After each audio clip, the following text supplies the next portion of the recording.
Hello guys, welcome to முஸ்லீம் மாமி வீட்டு சமையல். நம்ம பாட்டி காலத்துலேருந்து இப்போ வரைக்கும் மாறாத ஒரு டிஷ் அப்படின்னு பார்த்தீங்கன்னா அது மீன் குழம்பு தான். நீங்கள் எத்தனையோ வாட்டி மீன் குழம்பு செஞ்சுருப்பீங்க, ஆனால் இப்படி ஏன் ஸ்டைலில் ஒரு வாட்டி மீன் குழம்பு செஞ்சு பாருங்கள். மீன் குழம்புக்கு அவ்வளோ அடிமையாகிடுவீங்க. அவ்வளோ ருசியான மீன் குழம்பு எப்படி செய்யலான்னு சொல்லிட்டு பார்க்கலாம். அதுக்கு முன்னாடி நம்ம சேனலை சப்ஸ்கிரைப் பண்ணாதவங்க மறக்காமல் சப்ஸ்கிரைப் பண்ணிக்கோங்க. வாங்க கைஸ், வீடியோக்குள்ளே போகலாம். நான் இந்த மீன் குழம்பு செய்ய எலுமிச்சப்பழ அளவுக்கு புளி எடுத்துக்கிறேன். ஒரு பவுலில் தண்ணியை ஊற்றி இந்த புளியை ஒரு 10 நிமிஷத்துக்கு தண்ணியில் ஊற வச்சுருங்க. 10 நிமிஷம் கழித்து கையால் புளியை நல்லா தண்ணியில் மிக்ஸ் பண்ணி விட்டுக்கோங்க. இப்போது இந்த புளி தண்ணியை நம்ம அப்படியே வடித்து ஒரு பவுலில் ஊற்றி வச்சுக்கலாம். இப்படி ஒரு 2 டைம்ஸ் புளி நல்லா தண்ணியில் கரைச்சி ஒரு பவுலில் ஊற்றி வச்சுக்கோங்க. இந்த புளி தண்ணியோட நான் 2.5 ஸ்பூன் அளவுக்கு மசாலா தூள் சேர்த்துக்கிறேன். மசாலா தூள் சேர்த்துட்டு அதோட 1 டீஸ்பூன் அளவுக்கு உப்பு சேர்த்துக்கிறேன். இப்போ இது எல்லாத்தையும் நல்லா மிக்ஸ் பண்ணி விட்டுக்கோங்க. நீங்கள் வாங்கி வச்ச மீனையும் நல்லா வாஷ் பண்ணி தனியாக ஒரு பவுல் எடுத்து வச்சுக்கோங்க.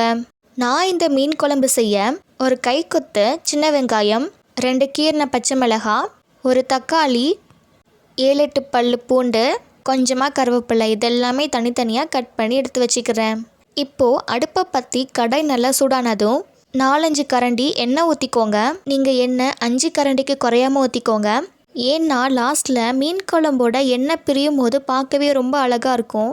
எண்ணெய் நல்லா சூடாகி வரும்போது 1 டீஸ்பூன் சீரகம், 1 டீஸ்பூன் வெந்தயம் போட்டு இதோட நம்ம கட் பண்ணி எடுத்து வச்சுருந்த கொஞ்சமாக சின்ன வெங்காயம், கொஞ்சம் கருவேப்பிலை இதெல்லாம் போட்டு எண்ணெயில் நல்லா தாளித்து விட்டுக்கோங்க. இதோட நம்ம தனியாக எடுத்து வச்சுருந்த 7-8 பல் பூண்டு அதையும் இதோட சேர்த்து நல்லா தாளித்து விட்டுக்கோங்க. இப்போ நம்ம இதோட கலருக்காக 1 டீஸ்பூன் அளவுக்கு காஷ்மீரி மிளகாத்தூள் இதையும் சேர்த்து நல்லா மிக்ஸ் பண்ணி விட்டுக்கோங்க. இப்போ நம்ம நறுக்கி எடுத்து வச்சுருந்த சின்ன வெங்காயம், கட் பண்ணி எடுத்து வச்சுருந்த தக்காளி, நறுக்கி எடுத்து வச்சுருந்த பச்சை மிளகாய் இதெல்லாம் சேர்த்து எல்லாம் நல்லா மிக்ஸ் பண்ணி விட்டுக்கோங்க.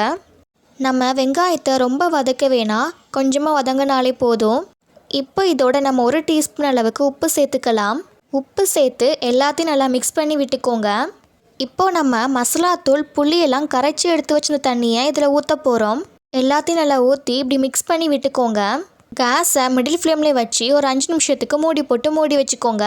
5 நிமிஷத்தில் பார்த்தீங்கன்னா குழம்பு நல்லா கொதிச்சு வரும்.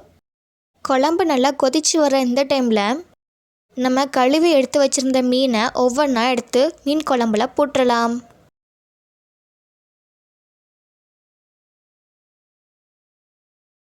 இப்போது மீனையும் மீன் குழம்பையும் சேர்த்து எல்லாத்தையும் நல்லா மிக்ஸ் பண்ணி விட்டுக்கோங்க.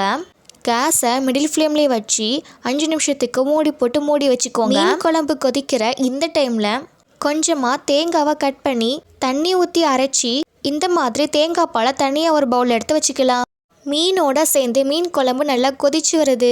இந்த டைமில் நம்ம அரைச்சி எடுத்து வச்சுருந்த தேங்காய் பாலை ஊற்றி எல்லாத்தையும் நல்லா மிக்ஸ் பண்ணி விட்டுக்கலாம். மறுபடியும் மூடியை போட்டு மூடி வச்சுக்கோங்க. ஒரு 10 நிமிஷத்தில் நல்லா கொதிச்சு வரும்போது நறுக்கி வச்ச கொத்தமல்லியை தூவிட்டு மீன் குழம்பை இறக்கிட வேண்டியதுதான். அவ்வளோதான் கைஸ், மீன் குழம்பு ரெடி ஆயிடுச்சு. இதை நீங்கள் சுட சுட சோறோட மீன் குழம்பு மீனையும் வச்சு சாப்பிடும்போது டேஸ்ட்டு பிரமாதமாக இருக்கும். அதையும் மீன் குழம்பு அடுத்த நாள் வச்சு சாப்பிடும்போது அந்த டேஸ்ட்டை அடிச்சுக்க எந்த டிஷ்ஷாலும் முடியாது. நான் செஞ்ச ஸ்டைலில் நீங்களும் மீன் குழம்பு செஞ்சு உங்கள் சமையலை அசத்துங்க. நாங்கள் சாப்பிட்டு பார்த்தோம் கைஸ், டேஸ்ட்டு பிரமாதமாக இருந்துச்சு. நீங்களும் ட்ரை பண்ணி பார்த்துட்டு எப்படி இருக்குன்னு சொல்லிட்டு கமெண்ட் பண்ணுங்கள். இந்த வீடியோ உங்களுக்கு பிடிச்சிருந்தா மறக்காமல் லைக் போடுங்க. இந்த மாதிரி டிஃப்ரெண்ட் அண்ட் வெரைட்டியான டிஷ்க்கு நம்ம சேனலை மறக்காமல் சப்ஸ்கிரைப் பண்ணிக்கோங்க. கூட இருக்கிற பெல் பட்டனையும் மறக்காமல் கிளிக் பண்ணிக்கோங்க. தேங்க்ஸ் ஃபார் வாட்சிங்.